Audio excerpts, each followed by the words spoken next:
Jam. Toon Jam. Hello, and welcome once again to Toon Jam podcast. I am Matt. And I'm J-Man. And we are on our final episode of the Adult Swim deep dive. It has been a journey. A true journey. Through the ages, from the start of the millennium to now.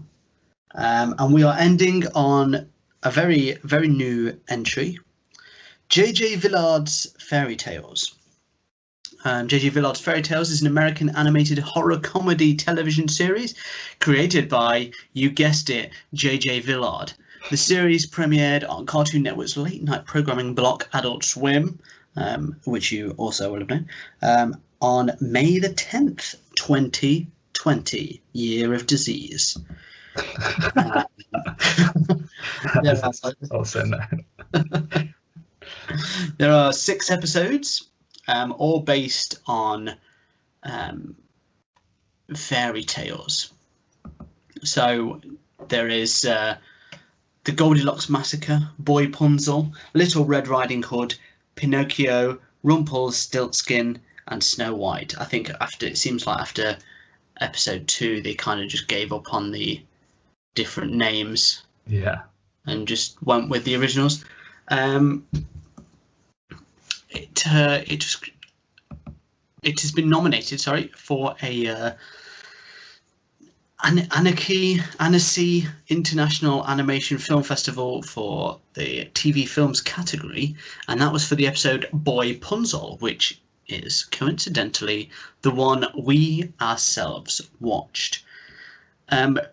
Review-wise, there's not much to go by because it is so new, but IMDb have given it 5.1. So middle reviews on average, at least. So we will have to see what we think of it.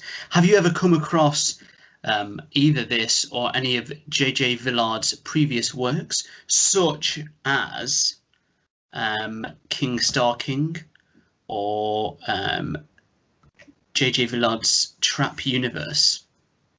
No, never once stumbled across the fella. No, I haven't. I mean, he has also directed one episode of Uncle Grandpa. I've seen Uncle Grandpa before, but whether it was that episode or not, I couldn't tell you. And he has also worked as in the art department for Shrek Forever After and Monsters vs. Aliens. I saw neither of those films. I saw both, and both were on the average end of DreamWorks films. Yeah. They were like, hence my avoidance.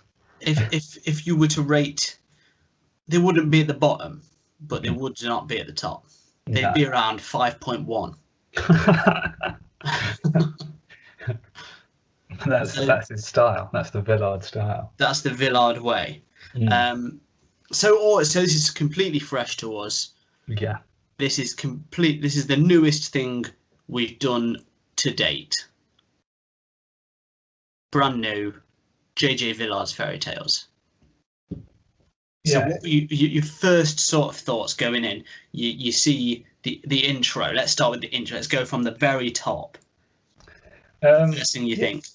It was like, this is. I don't really know what this is.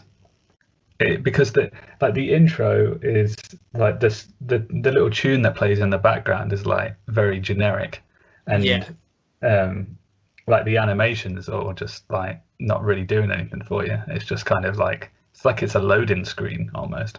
Yeah, but it's the first thing I thought was that it looked like a cheap Adventure Time. Yeah. Like a 5.1 version. Yeah, definitely. It wasn't the greatest intro, but also wasn't the worst. Definitely. No, yeah, it was what it was. Yeah, so that didn't really. I guess that kind of put me on an even keel for like, oh, I have no expectations of this now. Yeah, and I think it just sort of, it had no, there's no clue as to what the show was going to be like in that No. intro. So it starts, and I'd say within the first 10 to 15 seconds, you kind of get the idea of what it's going to be like. Yeah. And it is essentially Rapunzel, the story of Rapunzel told in a ridiculous fashion. Yeah. And I remember that when we watched, was it Rocky and Bullwinkle, that we also saw the Rapunzel story again, which is the only reason I recognized it, because I didn't know about the bit before about what's the like vegetables that they grow or whatever. Yeah, it's different. They're like, I can't remember what they're called. It's not Rapunzel, but it's something else, isn't it? Yeah. But I'm sure, like in the original story, it's like another word for cabbage or broccoli or something. Right. But these look like parsnips, didn't they? Yeah. I can't remember what they said they were called. No. But yeah, vegetables that the pregnant wife wants. And I didn't know that part of the story until we watched the Rocky and Bullwinkle one. Yeah. So I was like, this seems very familiar. But yeah, I suppose that's the idea, isn't it? It's the take on the familiar. Yeah. Making it ridiculous. Yeah, that is what this is, isn't it? It's like, as you know, it's in the name, like the fairy tales. Like, you know what the stories are, but they don't conclude in the same way that you might remember. Yeah. I mean, they don't. Yeah, it's weird because the storyline, you can see it's the same, and you see what they're doing, but it's somehow completely different whilst being the same. It's really gross. Yeah. Like really gross. I didn't think it could be because the animation is so bad. Like, it's weird. It's like you don't know. It's hard to see what they've done on purpose and what they've done to just be like cut corners, because some of the animation is like really fast and fluid. Yeah. Mainly when they're being gross or they're doing something really weird. But then, like when the characters walk, it's like it's so bad. They don't have like, they're like to go back to talking about action figures and their articulation. Yeah. These have like 4 points of articulation. There's no elbows or knees. Yeah. They're just like stick people. Yeah. There's like zero articulation. Yeah. I mean, they're not stick people, but yeah, that's how they move. Yeah, it's like old school South Park, where they literally like teeter to an angle as they move forward and then back again, just back and forth all the time. That's how all the characters walk. And I think we talked about it last week, how like, I think it was last week, we've talked about it during this anyway, how bad animation can make something funnier, and it seems to go hand in hand with adult animation. Yeah. But in this, I felt like this was sort of the reverse of last week, in which, say Robot Chicken, if you've not listened to it, last week I said sort of how the funniest bits were what were going on in the background. Whereas to me, I felt like all the animation was a bit too try hard. Right. Constantly like being over the top. And it just was like, I just didn't find it funny. Yeah. Like they're just spinning around, and it's hard to, it's one that is really hard to explain without watching it. But there's all sorts of stuff constantly, like they're just over dramatic in all their movements. It's like watching someone overact, but a cartoon. And there was something about it I just wound me up. I don't know if it's because the voice actually also fit it as well, so it was like overacting. It's not something I've ever come across in a cartoon. That's what was weird about it. I don't know. Did you think opposite? I think I was sort of like settled into it like oddly quick. I don't know if it's because like I've seen other stuff that kind of that is similar or not, or Like I think maybe like I just didn't know what to expect, so I was like whatever. But it was. I think I sort of knew what it was doing as it was happening almost. Like I don't know why. Like sometimes you're watching it and then you're like, yeah, I just don't get on with this. But like for some reason, it just settled with me real quick, and I was like, oh, okay, this is what it is now. And so I was just sort of, it didn't really bother me as much. I was like, oh, this is just what they do. Yeah, I don't know why. I don't have a reason for why they did everything like that, because it almost made no sense that like they walked, like loads of the animation was so bad, and then the other stuff was like hyperactive, wasn't it? Yeah, like really over the top. I think that's a mistake. Just because I was very aware that it was trying to make me laugh.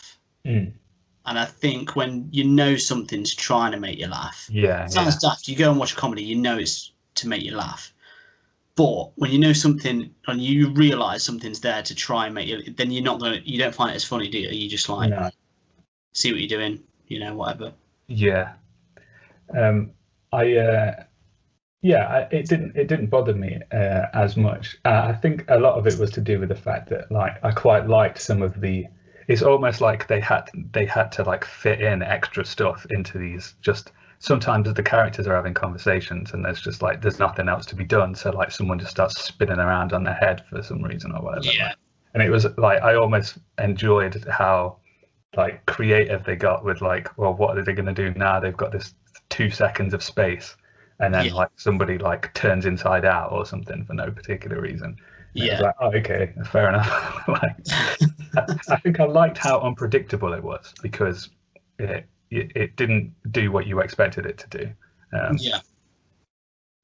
I think it for me, I just didn't get on with that. But I can see it just felt like this felt to me like we talked about Adventure Time a while back. It may have been on a Patreon, which you can check out for bonus episodes. We talked about Adventure Time, and one of the things we sort of hit on is that in the later series it became for a different audience almost. And this feels like it was made for that audience. And it's very modern at the time. This made me feel old. It made me feel like my parents watching what we watched when we were kids. Like, ugh, what are you watching? like this must have been like Ren and Stimpy and Beavis and Butthead. Like it's just like, oh, how can you watch that rubbish? That's what I felt sort of with this, right? And it's just so gross. Yeah, it's really gross. There's one particular bit where he has to pop blackheads on the witch's back and eat what's inside them. Yeah. And it's more like you've got trypophobia. Yeah. Which, I mean, do you want to explain why that is for anyone that doesn't know? Oh yeah, it's an irrational fear of densely clustered holes. So anytime there's like lots of holes close together, it can like sort of I get like a bad reaction. So I can like, well, first of all, like I get goosebumps all up the side of my left arm, which is like some weird. It's the first trigger is my arm goes all goose pimply, but like it can make me feel sick and stuff like that. So like lotus pods, for example, are a big no. Yeah. Honeycomb type stuff sometimes does it as well, like just anything with lots of holes close together. And how was the blackheads on her back for you? It was like borderline, because they're like these big gaping holes, weren't they? Yeah.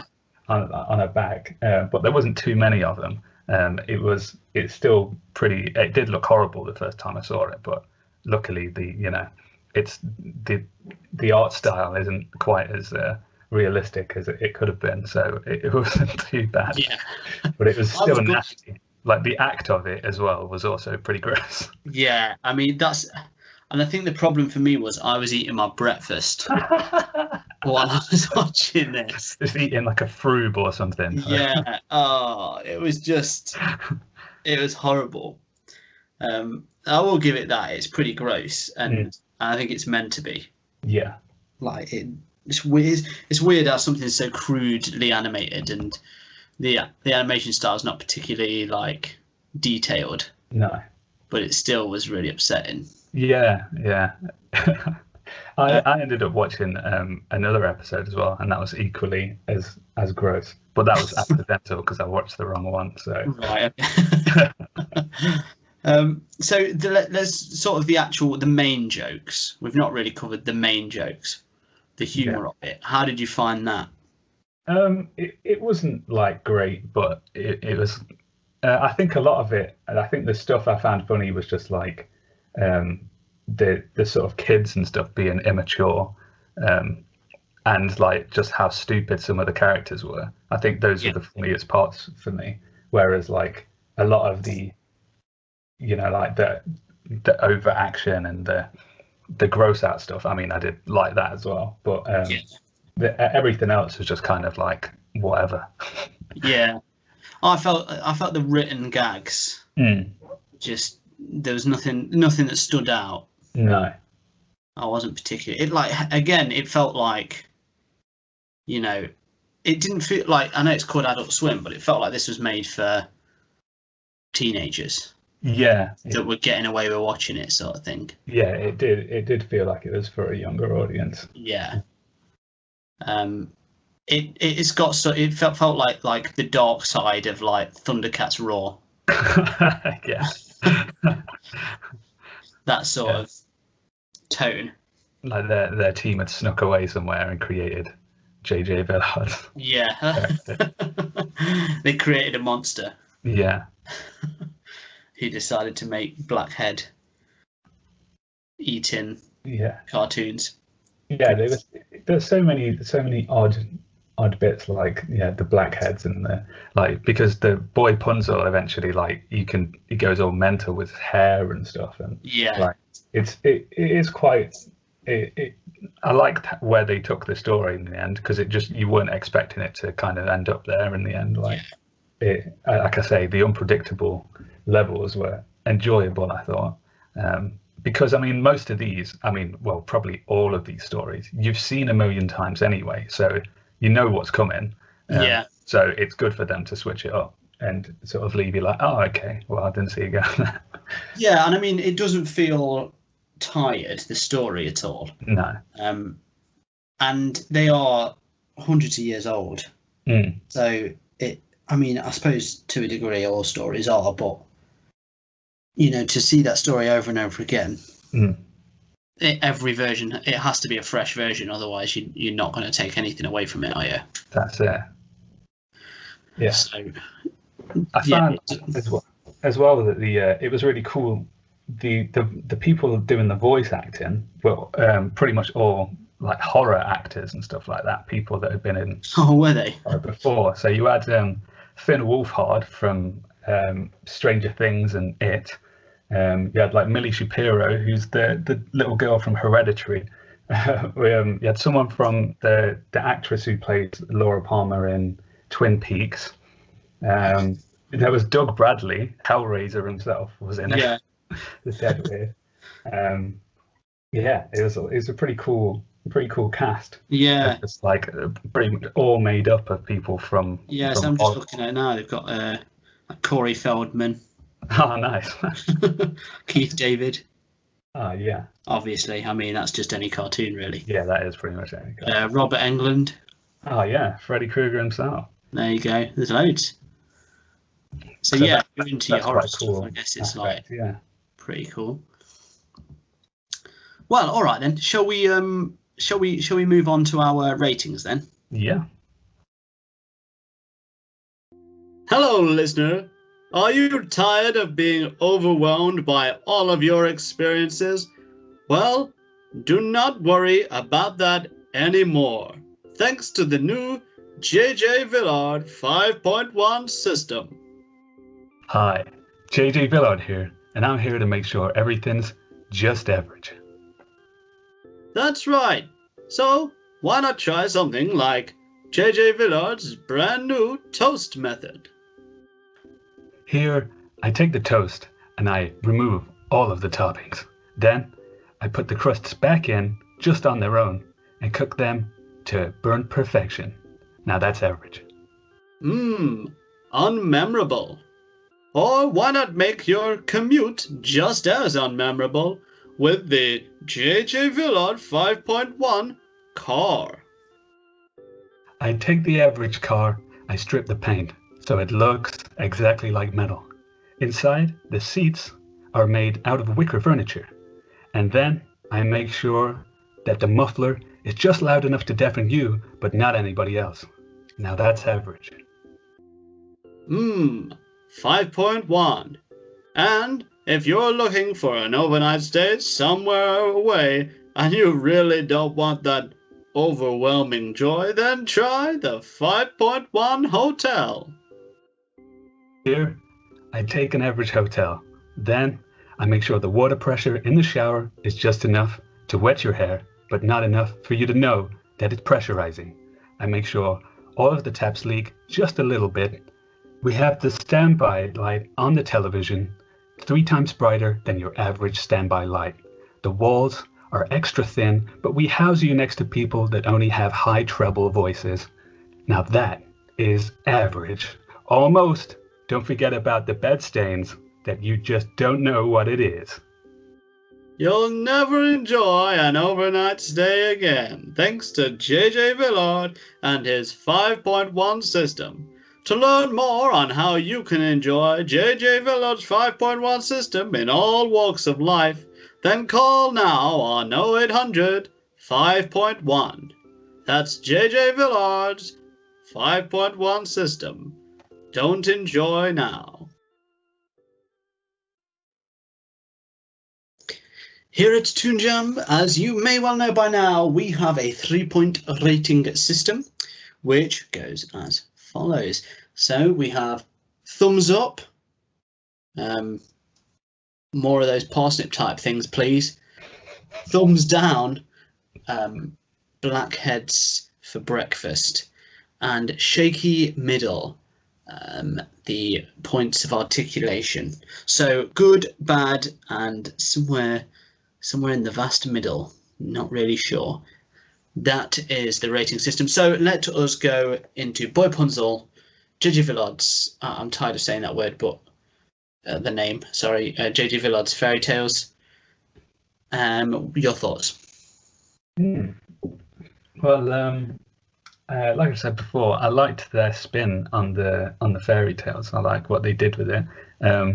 It didn't look particularly great to look at, and it was, a lot less great to look at when, blackheads were popping out and stuff. So visually, not great. But, I think part of that is, on purpose. The animation was, I guess, interesting because you had all those choppy old South Park walks mixed with, people doing like breakdancing on their head and spinning around and flying from roofs, and like people's heads getting decapitated mid-sentence and then returning and stuff like that. Very weird stuff. But it kept the action up, so I thought that was interesting. I thought it was cool they had a horror cast. That's just kind of a cool thing. It doesn't really make the show any better, but at least it's like it stuck to its horror roots, I guess. And like overall, it was fairly fun to watch because it was unpredictable. You didn't know what was going on, despite being entirely comfy in the story because it's an old fairy tale. So, for me, I would say it's probably going to be a high shaky middle because it wasn't something I'd probably recommend to somebody else, but it's not something that I'd immediately turn off if it was on. It was just like, oh, this is fairly enjoyable. It's all right. So yeah, shaky middle for me. So there you go, living up to the J.J. Villard standard. Yeah, exactly. Just a higher than middle shaky middle. Just a point over.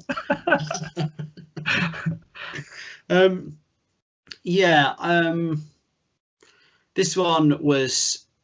This one is hard because it genuinely made me angry in the way that I've never really watched anything like a cartoon and felt old. you know what I mean? I can sit and watch, you know, really old kids cartoons or everything we've watched, and I've never really felt like this is stupid. Yeah. Like, and then those echoes back to my mum telling me, you know, Ren and Stimpy's disgusting. How can you watch that? Yeah. And now I feel like I could easily do that. So it I don't know if that's just a natural part of life or just something this show has done. But yeah, that annoyed me. The humour I didn't get on with. I liked the sort of horror aspect. Now, it was disgusting, which is quite funny.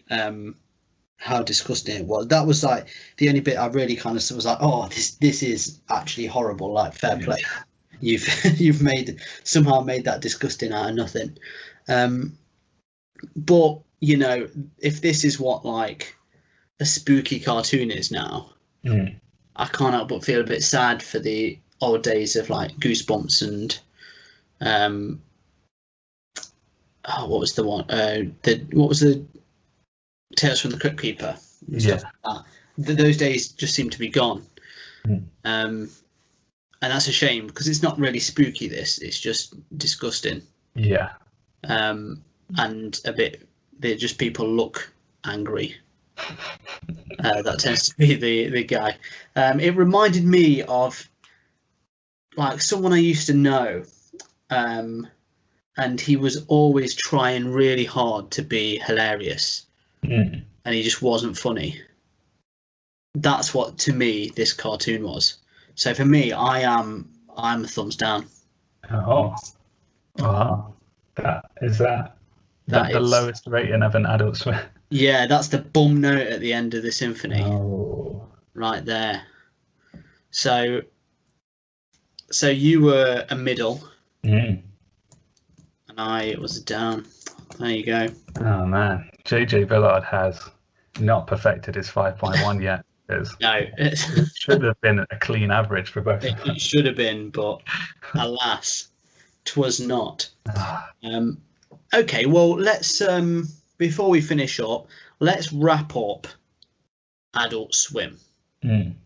So I can go through the episodes now, quickly tell you sort of the way the sort of it started on a high with Aqua Teen Hunger Force. Yeah. 2 ups. C-Lab 2021, an up and a middle from you. Yeah. So that's still a fairly good score. Harvey Birdman, 2 ups. The Brack Show, a middle from me and then up from you. So back to that sort of middle up. Home Movies, 2 middles. Venture Bros, back to 2 ups. And then we've got sort of the last 3. Assy McGee, middle and an up. Robot Chicken, 2 middles. JJ Villard's Fairy Tales, a down and a middle. So it looks like Adult Swim started off well. Yeah, and I mean it carries on pretty well, to be honest, but it definitely, according to what we've watched, dips later on. That being said, we have watched things before. Primal being a good example of one that was 2 ups. Yeah, and that's very recent. So. Yeah. So it would appear that it's pretty consistent, except for that JJ Villard's Fairy Tales. But yeah, it's been an interesting watch. And you can see the changes that have taken hold. I mean, you compare like, obviously we've watched Space Ghost before, so like Space Ghost, Aqua Teen Hunger Force, C-Lab, Harvey Birdman, The Brat Show. They're all very similar. Even in their differences, they've got that same humour. And then it starts to change, and you can go by sort of like Venture Bros, Assy McGee, Robot Chicken, JJ Villard, Prime. All very different. From that, I think you can see the trail, like Venture Bros, Assy McGee, Robot Chicken. It's almost just like, to me, it just gets less funny. Like that last trail, Yeah. the humour drops. Mm. It I just think gets stupider. it feels like it's well, and I'm pretty sure it was actually, like the William Street crew is like a small group with a very similar, Yeah, type of humor, and all the early ones were kind of just almost spin-offs of, Space Ghost and stuff, weren't they? yes, Like yeah, in one way or another. So they all had that same kind of cookie cutter like format to go from, and then like as Adult Swim's evolved and got bigger, they've got different creators in and like other people with their own style and stuff and visual style as well. It's very different from what Space Ghost was now. Like when you yeah. look at JJ Villard or like Robot Chicken, even, it's like, you wouldn't know it was from under the same banner necessarily. No, And so now it's like evolved to bring in other people who are also bringing in their style. So I guess well, that's that's it. why It's it's a definitely different got swim. a larger range. Mm. And I mean, JJ Villard's, you can that wouldn't have been made, I don't think, without Adventure Time. Yeah. Because it just feels like an adult's like progressor almost. Yeah. But yeah. in my opinion, not in a good way. However, there's stuff like, I mean, we've not visited Rick and Morty just because it's so big. Mm. It seems unnecessary, but that's one that is really popular. Yeah. And quite different. Yeah, very much so. Primal, it's not even humorous. Mm. But it's just getting in those different people, isn't it? Exactly, yeah. So, and I guess the difference there is, I mean, Dan Harmon, Genndy Tartakovsky, Yeah. they're pretty big anyway. Yeah, pretty tried and tested as well. Yeah. Whereas JJ Villard seems quite sort of new to the scene. Mm. And there's going to be those, it seems to me like new animation team. It's like, the CalArt style, isn't it? Yeah. And that is not necessarily up my street. Mm. But that's the new wave. And that's what, the next sort of generation is into. Mm. So you can see it is evolving with the times, which is important as well. Like it can't always be made for me, so to speak. So it's interesting seeing them sort of change that, and it's kind of good, really, that they are changing it. Mm. As disappointing as it might be for big Space Ghost fans, it makes sense to do that. Oh yeah, definitely, and it would be good to see what another decade from now, what the landscape of Adult Swim actually looks like, because it would be a whole different set of situations and styles and stuff, like, which is really cool. Exactly. And it's done what sort of MTV couldn't do. So MTV had that great strong start with its cartoons, and then obviously they don't even really make any now. No, because they had to change for the times. It just couldn't keep up. Whereas this is perfect. It's Cartoon Network's late night block. It should theoretically just keep going. Exactly. So an interesting travel through the Adult Swim saga after a good. It is kind of like MTV Adult Swim hand in hand. Trip. So interesting stuff. We will be moving on next week, and we're going to take a break from the deep dives for a bit. Just do some separate issues, I think. Yeah. And who knows, maybe we'll pick up another one in due time. However, thank you again for joining us. I hope you've enjoyed this coverage, and join us again next week for more new stuff. If you enjoyed today's episode, please feel free to rate and review us. It really helps us genuinely. It helps people to find us and things like that. So it's easy to do. It's so quick, and it helps us out loads. If you'd like to support us more, you can go to Patreon, as I said earlier, and check out some bonus episodes. And otherwise, if you want to get in touch with us, you can do so on the three blackheads of the internet, Facebook, Instagram, and Twitter, at Toon Jam Pod. So head over there, and even if you just, like I say, you want to get in touch with us or whatever, feel free. We're happy to chat. Otherwise, until next time, you stay jammy. Hey everyone, thank you for listening. If you want to help the show keep going, you can be extra jammy by heading over to our Patreon page at patreon.com/toonjampod. Here you can get a shout out on the show or unlock bonus episodes. Ratings and reviews anywhere you listen to the podcast also really help us out. So thank you and stay jammy.